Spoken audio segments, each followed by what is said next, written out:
Yesu asifiwe. Bwana Yesu apewe sifa. Basi ninawasalimu wote katika jina kuu, jina la Yesu Kristo. Ni kwa neema ya Mungu tena ametujalia kuwepo pamoja tena siku hii ya leo katika maombi haya. Ni kwa neema yake ametupa uzima na uhai, ametuwezesha tena kukaa katika hali ya kumtafuta yeye. Kwa hiyo tuna kila sababu ya kumshukuru. Ninamshukuru Mungu sana kwa ajili yako, na ninamshukuru Mungu sana kwa ajili yetu sote, kwa sababu kama sio Mungu kuwa pamoja nasi, basi yamkini wengi wetu tusingekuwa hapa leo, tusingekuwa hivi tulivyo leo. Lakini tunaiona neema ya Mungu katika ukubwa wake ikifanya kazi katika maisha yetu, na hivyo basi inatufanya turudi, tushuke, tuseme hakika ni Mungu pekee anayestahili kuabudiwa na kutukuzwa. Basi wapendwa, twende mbele za Mungu, twende tukamshukuru Mungu ili tuweze tukaingia katika tafakari ya neno la leo, tuweze tukaingia katika kujifunza kwa habari ya lile ambalo Mungu anataka kusema nasi katika kipindi cha majira na nyakati kama hizi. Ni neema ya Mungu kusema za ukweli katika kipindi na nyakati kama hizi, kukaa katika uwepo wake, kukaa katika utulivu wa kumtafuta Mungu. Hakuna ajuae. Dunia ina mambo mengi, lakini kama Mungu ametupa neema hii, basi tusiichezee neema, tusiuchezee wokovu. Twende mbele za Mungu tukamshukuru na tukamuombe sawa sawa na uongozi wa Roho Mtakatifu. Twende tukaombe katika jina la Yesu. Mungu wetu na Baba yetu, katika jina lenye nguvu lenye thamani la Bwana Yesu, tunakuja mbele zako, tunakushukuru Bwana. Tunasema asante kwa ajili ya neema yako, tunasema asante kwa ajili ya upendo wako. Tunakushukuru Mungu kwa ajili ya kibali chako cha kuweza tena kukaa uweponi mwako. Tunakushukuru, tunajua ya kwamba sio kwa nguvu zetu bali ni kwa neema yako. Tunakurudishia Mungu wetu sifa, shukrani na utukufu, kwa sababu ni wewe ndio unayetutetea, ni wewe ndio unayetusaidia, na hivyo basi tunafaa kusema ya kwamba unastahili kuabudiwa na kutukuzwa. Mungu wetu na Baba yetu, tunakuja mbele zako. Ninakushukuru Mungu hata kwa ajili ya wapendwa wote Bwana ambao tunaungana pamoja katika maombi haya. Ninakushukuru Mungu hata kwa ajili ya wale ambao wataendelea kujiunga, kwa wale ambao tutaendelea kufanya nao maombi. Ninasema asante Bwana, kwa sababu sio kwa ajili yangu bali ni kwa ajili yako, na ni wewe ndio ambao umemgusa kila mmoja mmoja, ili kwamba Bwana kusudi lako likapate kwenda kutimia juu ya maisha yetu sisi sote. Ninakushukuru Mungu wangu, ninasema ni asante Bwana. Ninaomba rehema, ninaomba toba, ninaomba msamaha kwa kila namna ambapo tumekukosea. Mungu mwenye nguvu zote, Mungu mtakatifu, wewe ni mtakatifu, na wote wanaokuendea lazima inatupasa kuwa watakatifu pia. Basi Bwana, tizama tumepungua, na ndio maana tunakuja mbele zako kuomba rehema. Naomba rehema Bwana kwa kila namna ambayo tumekukosea. Naomba rehema kwa ajili ya kila mmoja wetu Bwana.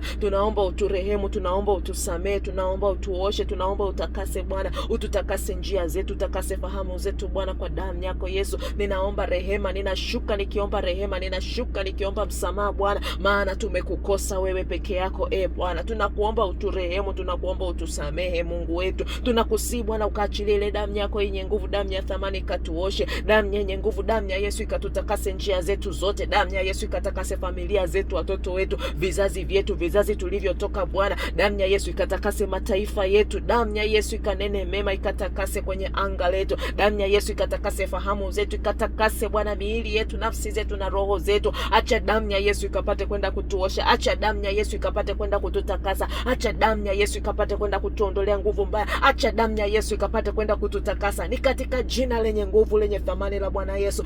Bwana, tunaomba rehema Bwana, tunakusihi Bwana, tukitangaza rehema, tukitangaza msamaha kwa wale wote ambao wametukosea Bwana, katika jina la Yesu. Tunawaachilia kutoka katika mioyo yetu. Achilia watu waliokukosea, hakikisha moyo wako uko safi. Tunawaachilia wale watu wote waliotukosea ndani ya mioyo yetu, tunawatoa ndani ya mioyo yetu Bwana. Tunaita damu ya Yesu ikatutakase. Tunaomba rehema, tunaomba toba Bwana, tunawaombea rehema Bwana kwa yale yote ambayo Bwana wameyatenda kinyume nasi, katika jina la Yesu. Tunakusihi Bwana ukapate kwenda kutupa neema ya kuachilia pale ambapo tunashindwa kuachilia. Tunakusihi Bwana ukapate kwenda kutupa neema ya kuachilia pale ambapo tunashindwa kuachilia, katika jina lenye nguvu lenye thamani thamani la Bwana Yesu Bwana, na wale wote ambao tumewakosea Bwana, tunaomba ukawape amani. Tunakuomba Bwana ukatengeneze pale ambapo tumeharibu, maana tizama tunakoseana yamkini muda mwingine sisi kwa sisi. Bwana, tunaomba ukawape amani kwa wale watu wote ambao tumewakosea. Tunaomba ukawape neema ya kuweza kuachia na kutuachilia na sisi pia katika jina la Yesu.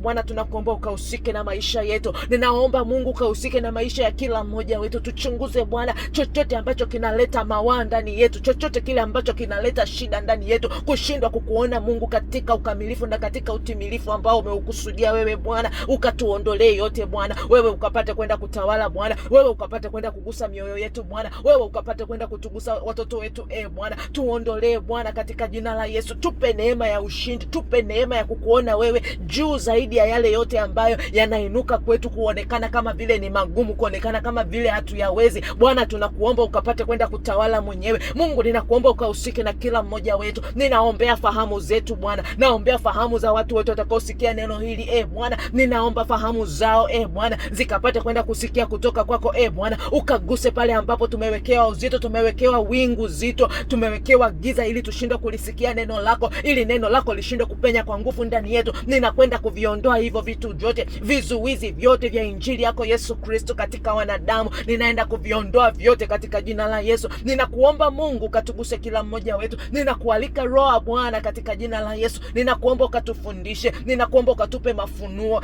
zaidi ya haya ambayo ninayasema hata kwa midomo. Kila mmoja wetu kila atakaposikiliza, mpe mafunuo ndani yake, mafunuo kutoka kwako Bwana Yesu katika jina la Yesu. Nafunga njia zote za zile roho zidanganyazo katika jina la Yesu. Ninaweka zuio sasa, hazitatupata, hazitampata hata mmoja wetu. Kila roho idanganyayo, maono ya uongo na kila mafunuo ya uongo, mafunuo ya kuzimu, ninafunga sasa katika jina la Yesu. Bwana, ninakuomba ukaachilie mafunuo kutoka kwako sawa sawa na mapenzi yako katika jina la Yesu. Ninayaleta maombi haya mbele zako Mungu. Ninakuomba wewe mwenyewe ukapate kwenda kusimama na kutawala sawa sawa na mapenzi yako katika jina lenye nguvu, jina lenye thamani la Bwana Yesu.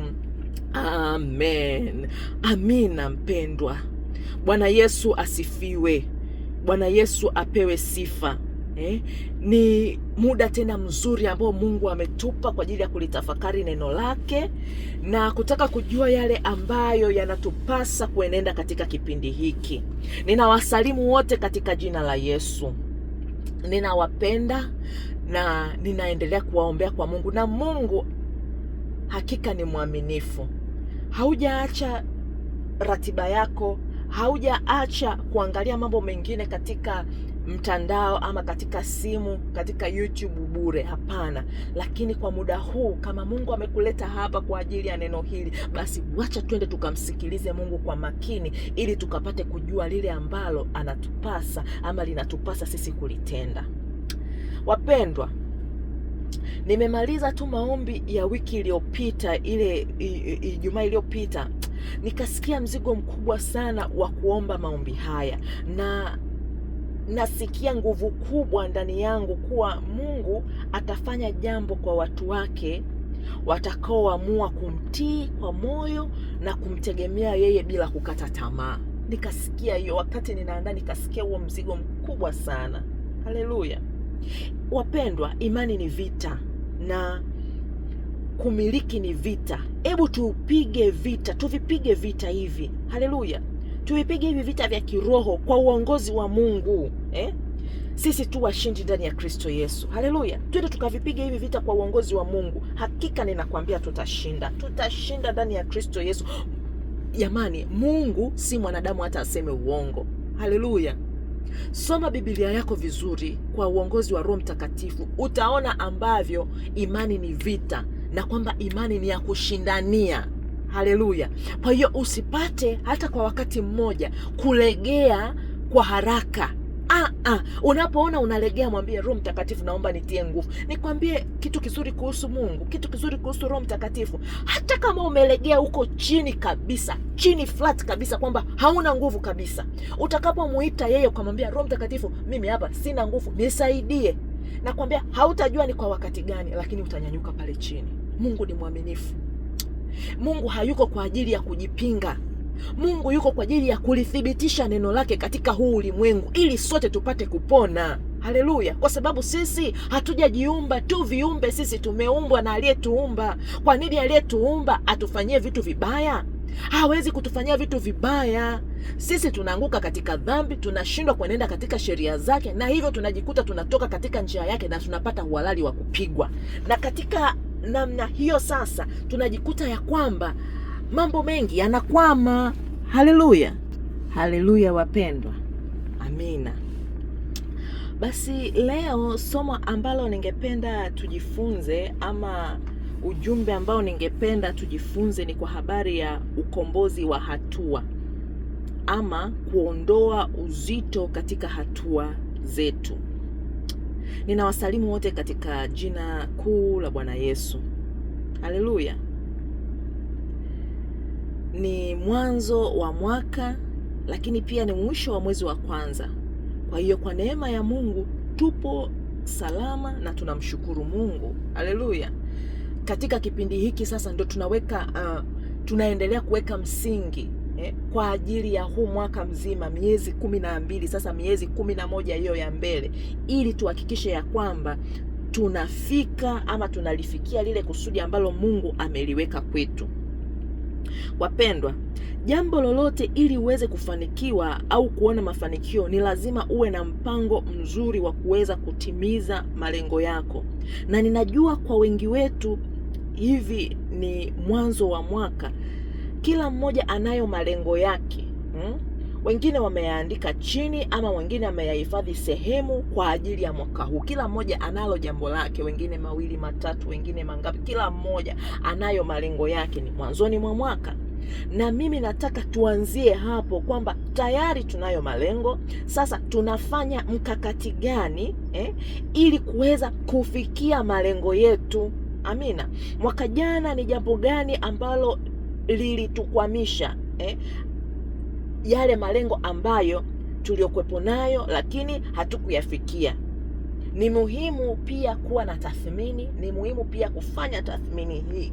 Haleluya. Na sasa sisi tunaenda mbele zaidi kwa yale ambayo tumeyafikisha ama tumeyafanikisha. Ni jambo gani tulifanya tukaweza kufanikiwa? Na hatuishii hapo tu, kwa kuwa Mungu ametupa ufahamu kujua kuwa maisha yanaanzia rohoni, basi tunaenda kuingia ulimwengu wa roho ili tuweze kuvuka, ili tuweze kufikia malengo. Na si hivyo tu, kwa yale ambayo hatukuweza kuyafikia, je, tumepungua wapi ili tuweze tukafikia katika mwaka huu? Mungu anajishughulisha sana na mambo yetu, na Mungu anatamani tufanikiwe katika mambo yote. Sasa ni lazima na sisi tuzidi kumsihi Mungu aweze kutusaidia tuweze kujua ni wapi ambapo yamkini tumepungua, ili kwamba tuweze tukafikia katika kusudi la Mungu katika maisha yetu. Ndipo ambapo maisha ya mwanadamu yatakuwa na maana, ndipo ambapo maisha yetu yatakuwa na maana. Haleluya. Twende tukafungue kitabu cha Danieli sura yake ya 10, tusome mstari wa 10 mpaka wa 14. Haleluya. Kitabu cha Daniel 10 mpaka 14, yani namaanisha Daniel sura ya 10 mstari wa 10 mpaka mstari wa 14. Amina. Fungua Biblia yako ufuatilie neno la Mungu, na mimi pia ninasoma katika jina la Yesu.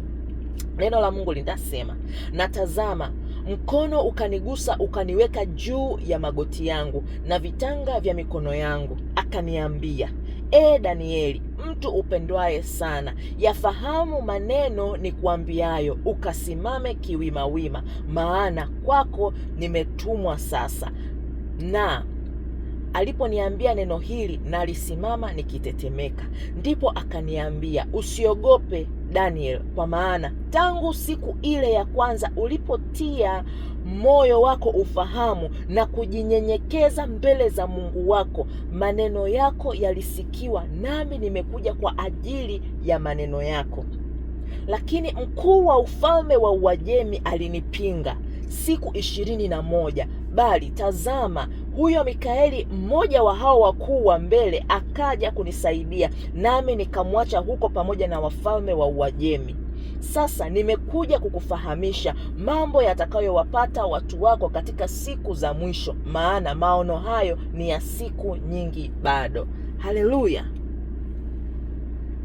tunaona hapa Danieli alipoweka nia tu. Tunajifunza kwamba unapoweka nia tu, unaposema, unaokoweka nia tu wazi mbele za Mungu kwamba nitafanya jambo hili, nitaingia hapa, nitaenda hivi, Mungu anakuwa tayari ameshaachilia majibu kwa ajili ya lile jambo ambalo unalihitaji ama unamuomba yeye Mungu.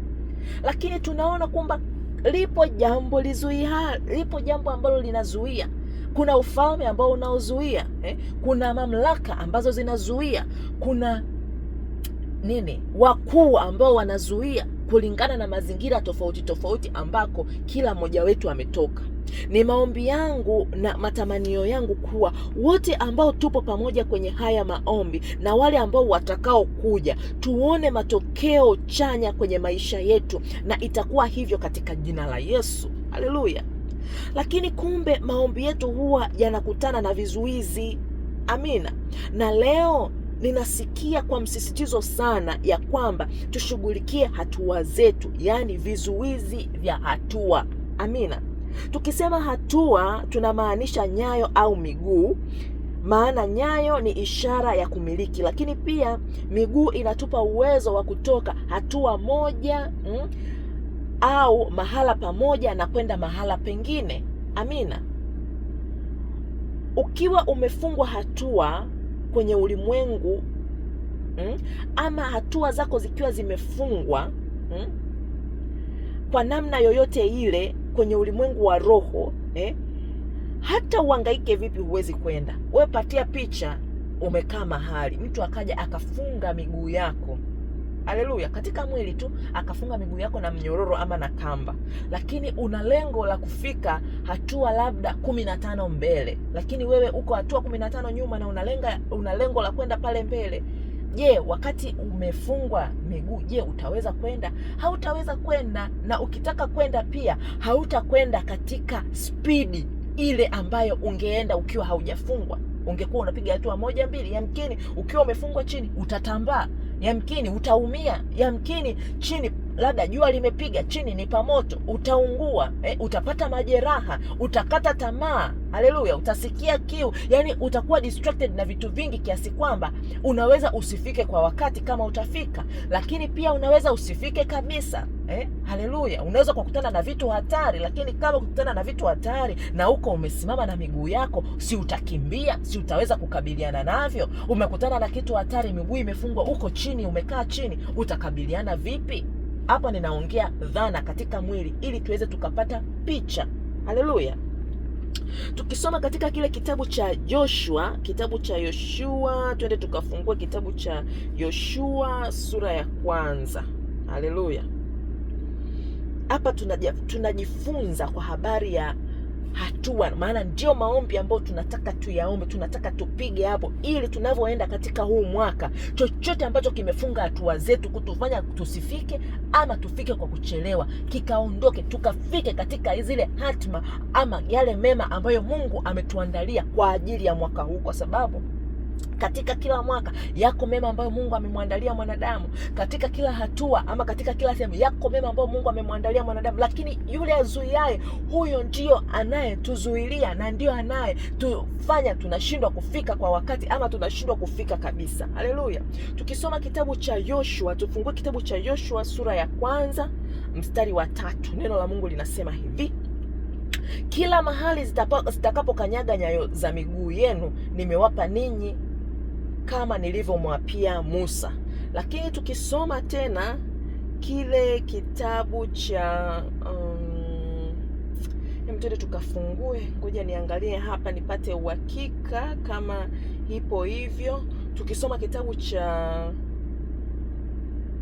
Kumbukumbu la Torati ile sura ya 1 mstari wake wa 3. Fungua Kumbukumbu la Torati sura ya 1 mstari wa 3. Neno la Mungu linasema, ikawa mwaka wa 40 mwezi wa 11 siku ya 1 ya mwezi, Musa akawaambia wana wa Israeli kama yote aliyopewa na Bwana ya kuwaamuru. Haleluya. Hapana, sio hapa. Ngoja twende tukaangalie, ni Kumbukumbu la Torati sura ya 2. Ngoja tuangalie Kumbukumbu la Torati sura ya 2. mstari wa 3. Sawa kabisa. Kumbukumbu la Torati sura ya 2 mstari wa 3, neno la Mungu linasema, mlivyozunguka mlima huu vyatosha, geukeni upande wa kaskazini. Haleluya. Tunaona hapa kwamba kumbe kwenye nyayo pana nguvu za kumiliki, lakini pia kwa hiyo kama nyayo zikifungwa katika ulimwengu wa roho, tutawezaje kumiliki? Haleluya. Lakini pia tunaona hapa ya kwamba kumbe unaweza ukawa unatembea lakini bado ukawa unazunguka sehemu hiyo hiyo. Haleluya. Kwa sababu kila jambo linaanzia katika ulimwengu wa roho. Kama katika ulimwengu wa roho umenenewa ya kwamba hautakaa ufike, umefungwa hatua, utajikuta unazunguka sehemu hiyo hiyo lakini hauendi. Ndio maana hapa Musa anawaambia, mlivyozunguka mlima huu sasa yatosha. Na mimi na wewe tulivyozunguka katika hilo jambo ambalo tunalitafuta, ama hilo jambo ambalo tunamwamini Mungu kwalo, imetosha. Inatupasa tutoke sasa. Ndio maana nimesikia mzigo mkubwa sana wa kuombea hili jambo, ili mwaka huu tuweze kupiga hatua kwenda mbele. Tunatamani tuone mambo yanakwenda mbele. Hatutamani tukaomba alafu tusione matokeo ya maombi. Haleluya. Mungu ni mwaminifu, akisema kwamba ombeni nanyi mtapewa. Ni kweli tutapewa, lakini tutawezaje kwenda kumiliki? Ndio Mungu anaachilia maarifa yake kupitia Roho wake Mtakatifu kila mmoja wetu, sawasawa na ambavyo neema yake ametujalia. Ikumbukwe kuwa kila kifungo kwa mwanadamu huwa kuna uhalali. Kwa hiyo kama hatua ama nyayo zimefungwa, ina maana kuna uhalali. Kabla hatujaingia ndani katika vita vya rohoni, twende tukaombe rehema kwa kina. Tena kama unaweza funga, omba uongozi wa Roho Mtakatifu akujulishe ufunge kwa muda gani. Unaweza ukafunga kwa siku 3, kwa masaa 12, kwa siku 3 kavu, kulingana na uongozi wa Mungu, ili tutakavyoenda kuanza kufungua hatua zetu tusiwe na mashtaka, maana mshtaki wetu yupo. Haleluya. Nikumbushe tu hapa, ama niweke msisitizo ya kwamba funga kwa uongozi wa Roho Mtakatifu. Amina. Usifunge kwa akili zako, utakapofunga kwa uongozi wa Roho Mtakatifu itakuwa ni kwa utaona kwa wepesi na mafungo hayatakuwa magumu. Haleluya. Kwa sababu tukumbuke ya kwamba ziko pia roho za malipizi. Amina. Utakapoingia katika mafungo bila uongozi wa Roho Mtakatifu, tena hapa ninamaanisha yale mafungo ya muda mrefu, nasema sasa kwa sababu nimelisikia hili neno, mimi ninakwenda kufunga siku 40 kwa ajili ya kufungua hatua zangu, lazima nifike. Hakikisha ya kwamba ni kwa uongozi wa Roho Mtakatifu. Haleluya. Kwa sababu unapoingia ulimwengu wa roho na tayari kuna vifungo fulani ambavyo ni halali, utakapoingia kule ni rahisi sana kuvurugwa na adui pia. Haleluya. Ndio maana tunamhitaji Roho Mtakatifu ambaye yeye anayaona yaliyoko rohoni akatusaidie. Haleluya. Amina. Ninaamini kwamba nimeeleweka. Mungu wetu ni mwaminifu na kila mmoja wetu atamgusa kwa namna yake. Huu mwaka tutaziona baraka za Bwana katika jina la Yesu. Nikutie moyo mpendwa, na nikwambia ya kwamba Mungu ni mwaminifu, na kama umejikuta uko katika maombi haya, hauko kwa bahati mbaya. Upo kwa uongozi wa Mungu, na Mungu atakwenda kukutetea na kukutendea sawasawa na makusudi yake. Ndio maana tunaomba. Neno la Mungu linasema ombeni bila kukoma. Haleluya.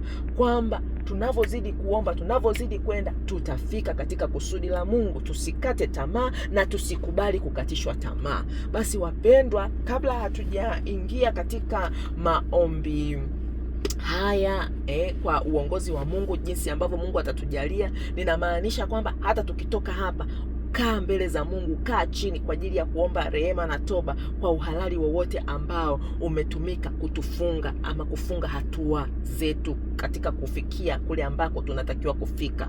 Amina.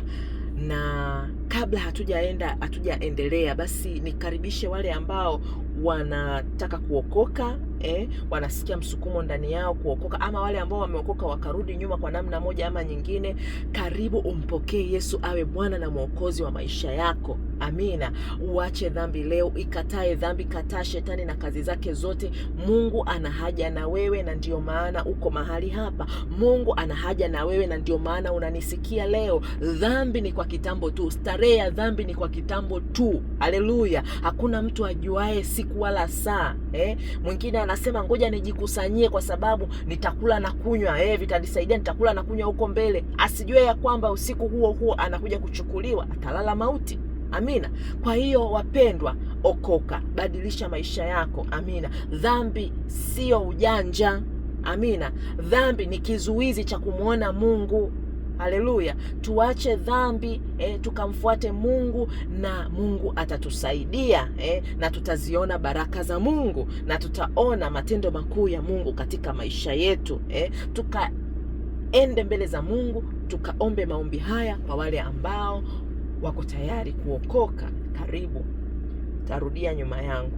Bwana Yesu, naja mbele zako, ninaomba unisamehe dhambi na makosa yangu yote.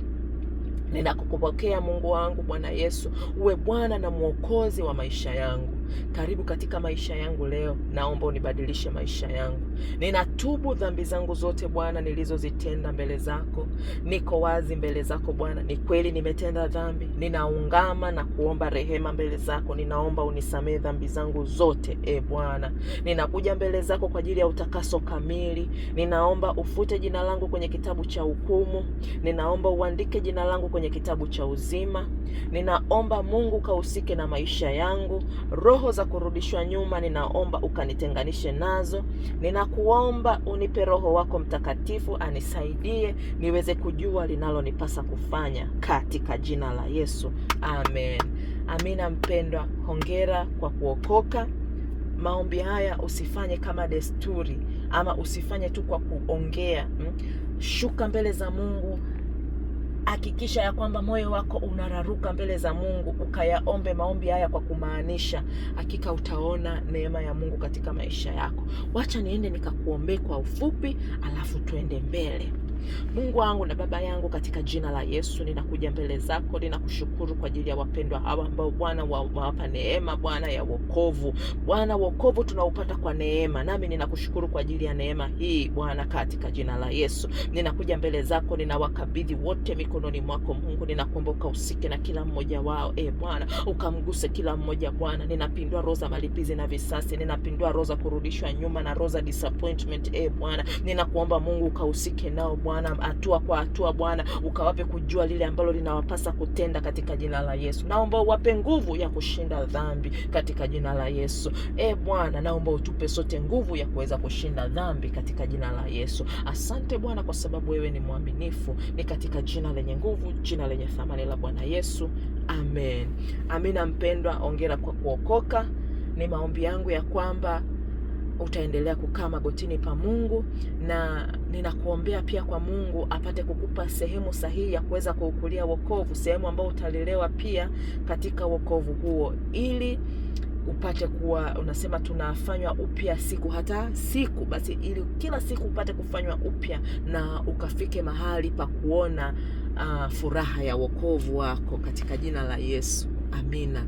Maana muda mwingine nasema wokovu kwa sababu ya dhambi ama kwa sababu ya vifungo vyenye uhalali, unakuta ya kwamba wokovu unakuwa mzito, wokovu unakuwa mgumu kweli kweli. Mtu anasema ni bora ningerudi katika maisha yangu ya zamani, kulikuwa kuna nafuu. Hapana, ni kwa sababu umehama kambi na kuna uhalali fulani ambao bado unaendelea kukufuatilia. Lakini ukikaa mbele za Mungu na ukikaa kwa mahali sahihi, ukakuzwa kiroho, uwe na uhakika ya kwamba itafika wakati utatamani kwenda, utakuwa mwanafunzi wa Yesu, na wewe utakwenda katika mataifa kwa ajili ya kulihubiri jina la Bwana. Maana tunafanywa sote tuwe wanafunzi, inatufaa sote tuwe wanafunzi wa Bwana Yesu. Amina. Hapo awali niliongelea kuhusu kukaa mbele za Mungu kwa ajili ya kuomba rehema. Haleluya. Basi twende mbele za Mungu kwa ufupi, tukashuke tukamwombe Mungu akaturehemu kwa yale yote ambayo tumekosa, ama kila uhalali ambao umekuwa katika maisha yetu kwa ajili ya kufunga hatua zetu kwenda mbele. Haleluya. Na baada ya hapo, wewe mwenyewe binafsi utachukua maombi. Amina. Utachukua maombi ya mafungo. Ukiguswa kufunga, na mimi nashauri kwamba angalau ukafunga kwa masaa fulani kwa ajili ya kutafuta kuomba rehema, Mungu apate kwenda kufanyaje, Mungu akapate kwenda kutenda. Na tukumbuke ya kwamba tukae kwenye maombi na tukae katika hali ya utakatifu. Kwa sababu gani? Kwa sababu tunajifunza hapa mwanzo, tulisoma katika kitabu cha Danieli kwamba unapoweka nia tu, Mungu analeta majibu yako, lakini wale wazuiao wanakuwa. Ndio maana tunaendelea kukaa katika maombi ya kunyenyekea na hali ya kufunga, ili yale majibu yaweze yakatufikia pia katika jina la Yesu. Amina. Basi twende tukaombe. Mungu wangu na Baba yangu, katika jina la Yesu ninakuja mbele zako, ninakushukuru Bwana kwa ajili ya ufunuo huu ambao umetupatia. Ninakuja mbele zako, ninaomba rehema, ninaomba toba Bwana kwa kila namna ambapo pamekuwa na uhalali katika maisha ya watoto wako Bwana, kwa habari ya vifungo vya hatua zetu. Mungu wangu na Baba yangu, pita katikati yetu, ninaomba ukapate kwenda kuturehemu Bwana. Yamkini kuna dhambi yenye uhalali, yamkini kuna laana yenye uhalali, yamkini Bwana kuna vitu vyenye uhalali katika maisha yetu ambayo yakasababisha hatua zikafungwa. Nami ninakuja mbele zako kwa unyenyekevu, ninaomba rehema na toba Bwana. Ninakusihi Bwana ukapate kwenda kuturehemu. Ninakuomba Bwana ukapate kwenda kuturehemu. Ninakuomba Mungu ukapate kwenda kuturehemu. Ukarehemu Bwana kanisa lako, ukarehemu Bwana watoto wako, kila uhalali ambao umekuwepo katika maisha yetu Bwana. Ninaomba rehema, ninaomba toba. Yamkini wengine wetu tulikanyaga hatua tukaenda kwa waganga. Yamkini wengine wetu Bwana tuko katika vizazi ambavyo kuna laana inayotembea. Yamkini tulishatamkiwa ya kwamba hatutafika katika, ama tuliwekewa mipaka katika njia zetu Bwana. Viko vitu mbalimbali ambavyo yamkini vimenenwa, yamkini vimesemwa, yamkini muda mwingine sawa sawa na ambavyo na mazingira tunayokaa. Yamkini Bwana tukatamkiwa mabaya. Yamkini wengine walikuwa na wivu wakatutamkia mabaya. Yamkini wengine Bwana walituangalia wakatuona tu kwamba hatustahili, tukatamkiwa mabaya. Bwana, kila dhambi hata na sisi wenyewe ambazo tumefanya Bwana, mabaya yale yakatupata kwa sababu ya uovu na dhambi ambazo zimekuwa katika maisha yetu Bwana. Leo ninaomba rehema, ninaomba toba Bwana kwa kila dhambi ambayo tumekukosa, kila dhambi ambayo watoto wako tumekukosa. Tunaomba uturehemu, tunaomba utusamee Bwana, tunakuomba ukatutakase, tunaomba ukaachilie damu yako Yesu. Mungu, damu yako Yesu ipite mpaka katika chanzo cha kufungwa hatua zetu Bwana. Ninaomba rehema, ninaomba toba Bwana. Yamkini tulijiungamanisha katika madhabahu zisizofaa. Yamkini tulijiungamanisha Bwana na watu wasiofaa kinyume na mapenzi yako. Tena yamkini ulituonya, lakini sisi tukashupaza shingo. Mungu, ninaomba rehema, ninaomba toba Bwana. Ninaomba utusamee Bwana na kututakasa. Ninaomba rehema, ninashuka na kunyenyekea mbele zako Bwana. Ninaomba ukaturehemu, naomba urehemu watoto wako kila mmoja wetu Bwana. Tunashuka mbele zako Bwana, tunanyenyekea Bwana. Tunanyenyekea chini ya mkono wako ulio hodari Bwana. Tunaomba uturehemu na kutusamee. Tunanyenyekea Mungu, tunaomba uturehemu na kututakasa. Tunanyenyekea mbele zako Bwana, tunaomba uturehemu na kutusamee Bwana. Tunaomba rehema, tunaomba toba Bwana. Tunaomba uturehemu Mungu katika jina la Yesu. Tunaomba uturehemu Bwana katika jina la Yesu. Tunaomba rehema Bwana, tunaomba toba, tunaomba msamaha Bwana. Kumbuka rehema zako Bwana, kumbuka rehema zako Bwana. Tunaomba ukumbuke rehema zako Bwana. Tunaomba rehema kwa ajili ya vizazi tulivyotoka, kwa ajili ya vizazi vyetu Bwana. Tunaomba rehema kwa ajili ya vizazi tulivyotoka, upande wa baba, upande wa mama, na hata upande wa wenza wetu, kwa wale ambao tumeoa na kuolewa. Tunaomba rehema Mungu, tunaomba toba Bwana. Tunakuomba ukaturehemu Bwana, kila laana inayotufuatilia Bwana, tunaomba uturehemu. Tunakiri ya kwamba upo uhalali Bwana. Tunakiri ya kwamba yamkini mambo mengine hata hatujui yalivyotendeka, lakini tunaona Bwana katika vizazi vyetu, tunaona katika historia yetu, tunaona katika maisha yetu, tukitazama hata na ndugu zetu, tunaona ya kwamba hakika kuna uhalali fulani, hakika kuna mahali tumekwama. Ndio maana tunakuja mbele zako Mungu, tunaomba rehema Bwana. Tunaomba toba Mungu, ninaomba rehema Bwana. Ninaomba toba Bwana, ninaomba rehema Bwana, ninaomba toba Bwana katika jina la Yesu. Ninaomba rehema Bwana, ninaomba rehema Bwana, ninaomba rehema Bwana. Ninaomba Bwana ukapate kwenda kuturehemu katika jina la Yesu. Achia damu yako Yesu Bwana ikapate kwenda kututakasa Bwana. Achia damu yako Yesu ikapate kwenda kutuosha Mungu katika jina la Yesu. Bwana tunakushukuru, tunasema ni asante Bwana. Ninakuomba Mungu kamguse kila mmoja wetu Bwana tunavyoendelea na maombi haya Bwana, tunavyoendelea na mfululizo wa maombi. Anaomba ukamguse kila mmoja wetu Bwana, ukapate kwenda kutugusa sawa sawa na vile utakavyo. Roho Mtakatifu nakuomba ukatuongoze katika usahihi wako Bwana. Na Bwana naomba umpe kila mmoja wetu Bwana uthibitisho wa maombi haya Bwana katika jina la Yesu. Bwana ninazidi kukukumbusha ya kwamba ninaomba Bwana ukapate kwenda kufunga kila roho zote, ninazifunga Bwana hizo roho zote Bwana, zile roho zidanganyazo ninazifunga, hazina nafasi mahali hapa katika jina la Yesu. Zile roho zidanganyazo ninazifunga, hazina nafasi Bwana. Ninakuomba Mungu wewe mwenyewe ukapate kwenda kutawala katika jina lenye nguvu, jina lenye thamani la Bwana Yesu. Amina. Asante Yesu. Sifa na utukufu tunakurudishia wewe Mungu wetu, Mungu mwenye nguvu zote, katika jina lenye nguvu lenye thamani la Bwana Yesu tumeomba. Amen. Amina mpendwa. Mungu wetu ni mwaminifu. Mungu wetu ni mwema sana na anaendelea kututetea na kutusaidia katika kila hatua. Haleluya. Kwa hiyo nikutie moyo mpendwa, utakapopata nafasi endelea kuomba, endelea kushuka mbele za Mungu. Muamini Mungu na yeye ataendelea kutenda mambo makubwa katika maisha yetu. Amina. Mungu si mwanadamu hata aseme uongo. Katika yote ambayo ametuahidi, katika yote ambayo tunayafanya, yeye Mungu atatenda. Huyu ubarikiwe sana na Mungu aendelee kututetea katika kila hatua. Mungu aendelee kukutetea katika kila hatua katika jina la Yesu. Amina.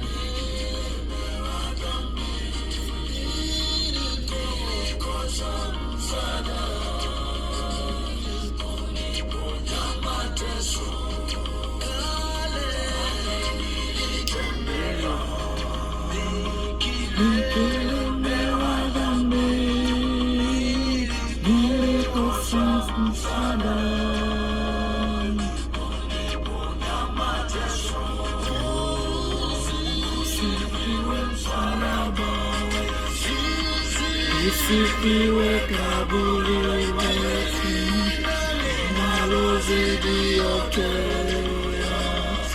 Usifiwe Mwokozi.